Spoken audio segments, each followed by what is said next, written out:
Jadi khusyuk itu harus diawali dengan proses perjumpaan. Perjumpaan mengantarkan pada proses pengenalan.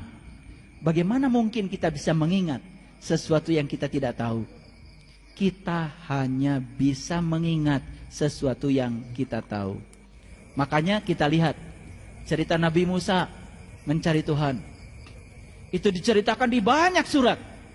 Dan yang paling dominan itu di Quran surat Toha.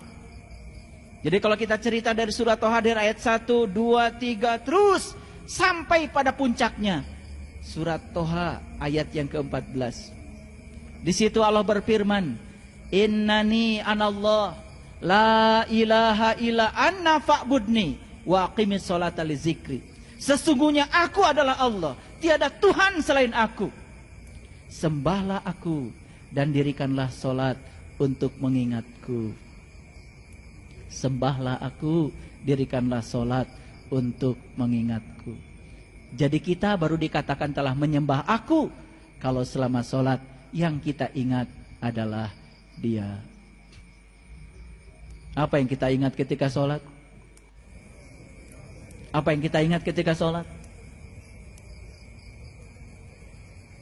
Apa yang kita ingat ketika sholat?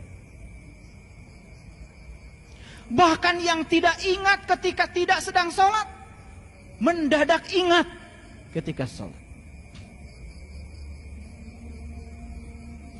Nyari penitik ketika enggak sholat, sulit. Tapi begitu Allahu Akbar, pikiran mulai jalan. Oh, penitik tadi dipinjam tetangga. Sudah dikembalikan sama anak yang paling besar. Dipinjam sama anak yang paling kecil. Sudah disampaikan pada ibu. Ibu kemudian taruh di leher mukena. Begitu salam, Assalamualaikum, Assalamualaikum. Penitik ketemu. Perjalanan pikiran mencari penitik ketika sholat luar biasa. Padahal ketika tidak sholat, luar biasa susahnya. Yang tidak kita ingat ketika tidak dalam sholat, mendadak ingat ketika sholat. Siapa yang disembah? Bukankah kita sedang menyembah penitik? Fa'budni wa aqimis sholata li zikri. Sembahlah aku, dirikanlah sholat untuk mengingatku, kata Allah.